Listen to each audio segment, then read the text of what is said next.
All right, brothers and sisters, Kyler Moses from the Georgia Allman Brothers Band Association here with you once again on the Whipping Post Big House Radio Hour on the Creek 100.9 on the radio dial, and we're out there in the internet land too, so y'all join us.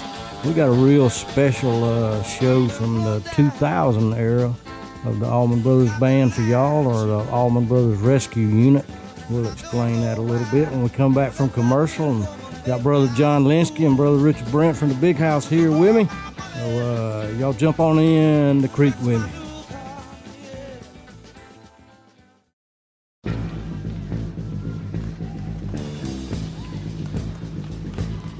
All right, Brother John, Brother Richard, I was joking about the Allman Brothers Rescue Unit. I heard Warren and Woody say that when they had O'Teal sitting in with them over in Birmingham one night and had a four-piece government mule over there. But let's set the story up, man. Yeah, so 2000 obviously was an interesting year and time for the band, and the particular show we played tonight, it was the first appearance of one Mr.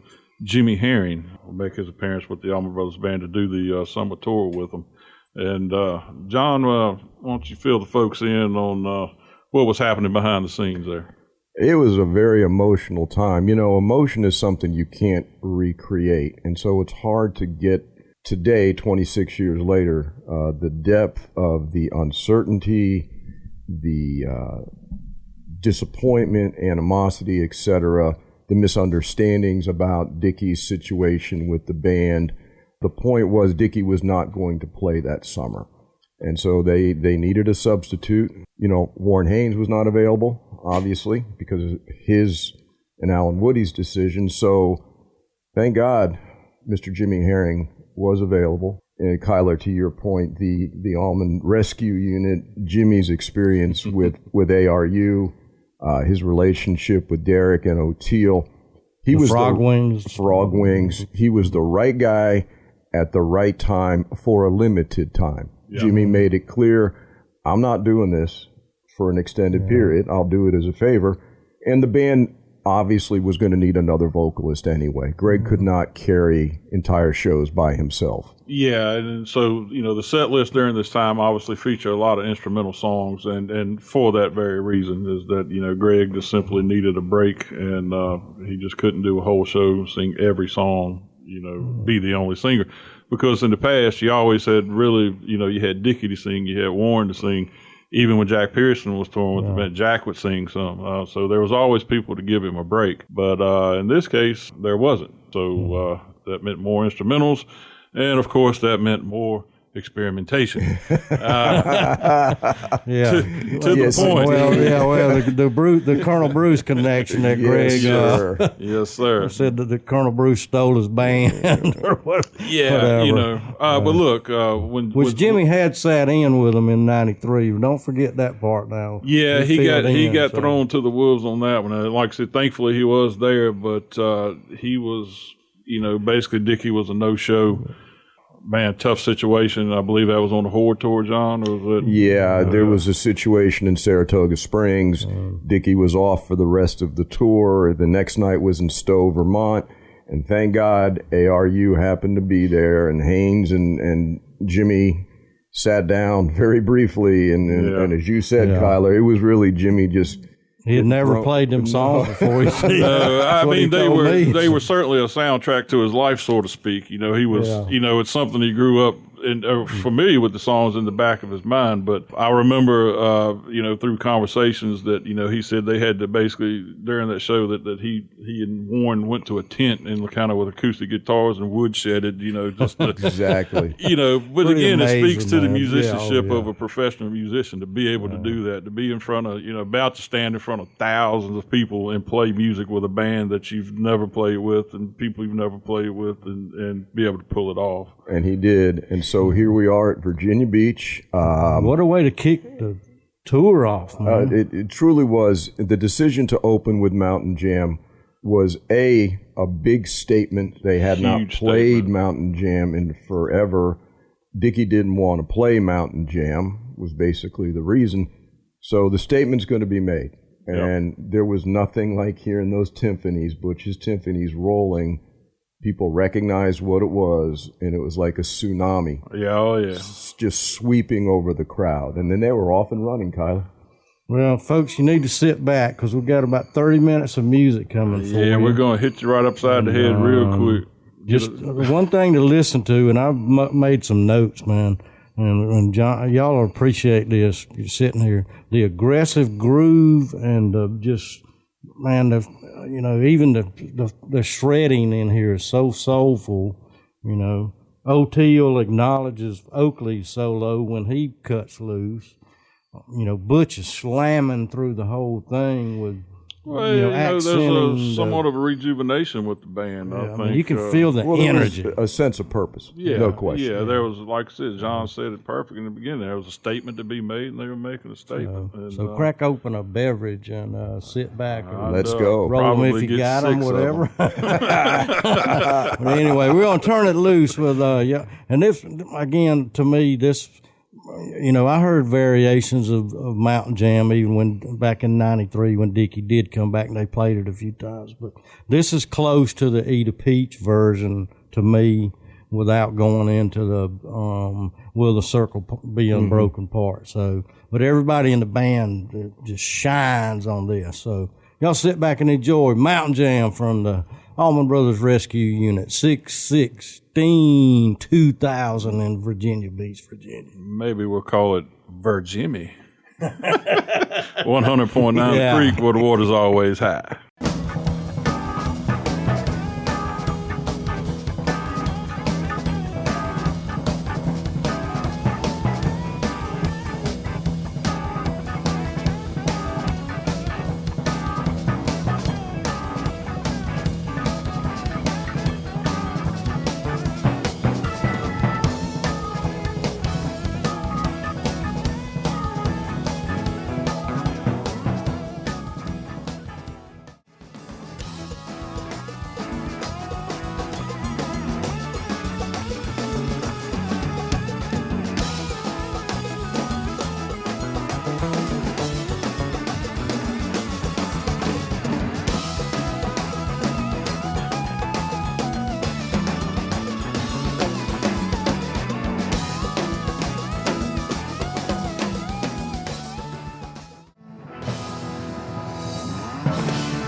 All right, brothers and sisters, we back here on the creek, the Whipping Post Big House Radio Hour.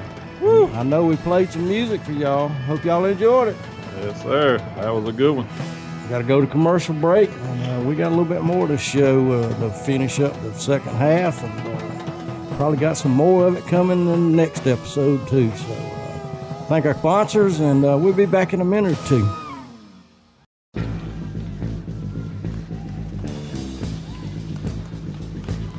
All right, brothers and sisters, back to the Whipping Post Radio Hour here on the creek. Brother Richard, Brother John, we don't want to waste no time, do we? We never do. And the band certainly didn't with Ain't Wasting Time No More. And this was the song I think people in attendance realized this is going to work because Jimmy and Derek found a groove on the outro especially.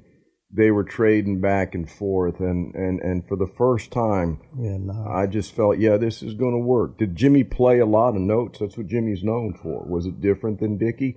Sure. Did it work with Derek? Absolutely. Well, it's all complimentary, too. Man. It is, but think about this. Think back to, the Greg Allman Band and even the earlier time with the Allman Brothers when Danny Toller was in the band. I mean, he was also a guy that liked to play a hell of a lot of notes. Jimmy does it just in a different kind of way. I think it's more fluent, it's subtle, but it grabs you by it gets your attention for sure. It certainly did. Yes. Jimmy's always acknowledged his role in the band was just that it's almost how J-Mo's approach to the drums. They always said J-Mo just danced around whatever Butch was doing. What Jimmy was just dancing around what the whole band was doing. Yeah, complimentary in so many ways. Yeah. And so, speaking with fans over the years, a lot of them think, John, that with Jimmy and the band, they learned how to not necessarily be a band again, but certainly to remind people who the greatest jam band was, for sure. That's a fact. Yeah. Yes. Well, just the power that's in this show alone, the intensity is so impressive listening to it. So we hope everybody out there is picking up on that while we got it on the air for y'all tonight. Ain't wasting time no more. 100.9 The Creek, where the water's always high.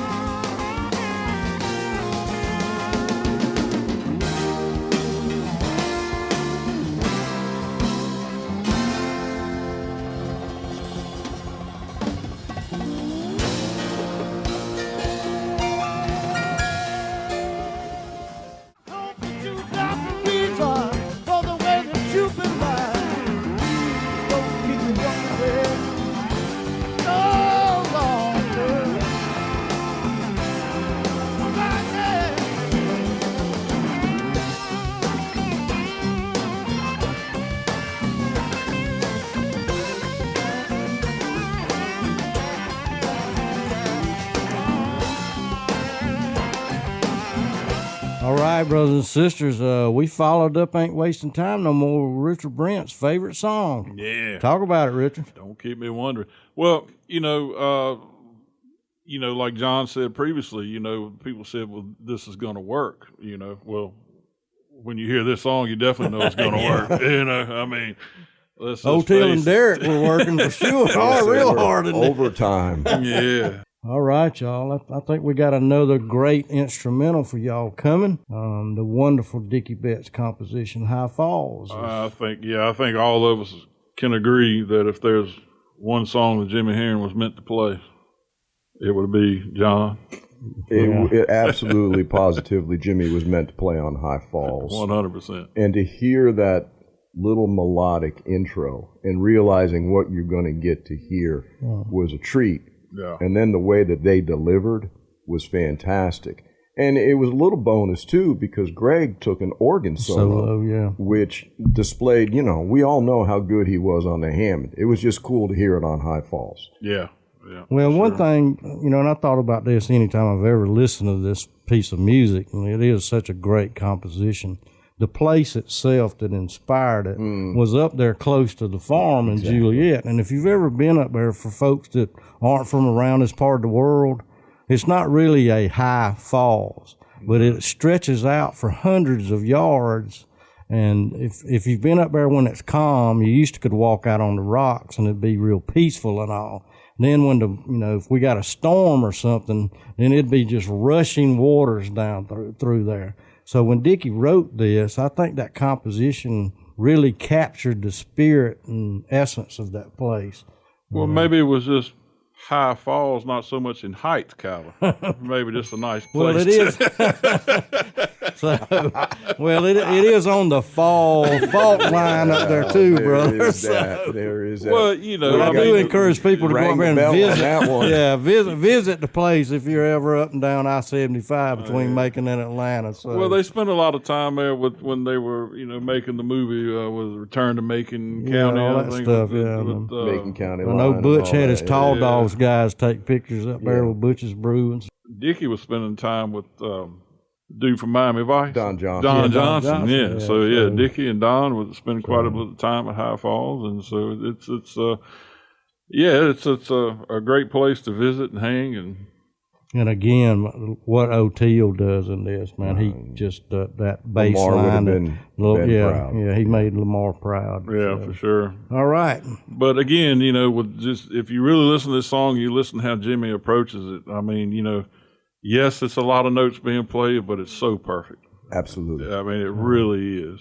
And again, it's the brothers making a statement. Letting you know who the big dog hasn't gone anywhere. We're still on the porch, what I mean? Well stated. And it's a treat, no question. All right, brothers and sisters, we got to say our goodbyes. Hope everybody eats a peach for peace. And Gabba Fest is coming September the 24th through the 27th. I'm looking forward to that. We got a bunch of stuff going on at the Big House that weekend as well. And down at the Grand Opera House with Les Dudek and the Brothers Revival with David Goldflees and Mike Koch and a bunch of other great music. But we'll be back next time with the rest of this show. It's a great show, and so we're going to make sure you get to hear as much of it as we can possibly squeeze in. And So y'all sit back and enjoy High Falls. be kind to one another. We'll see you down the road. Yeah, keep hitting that note.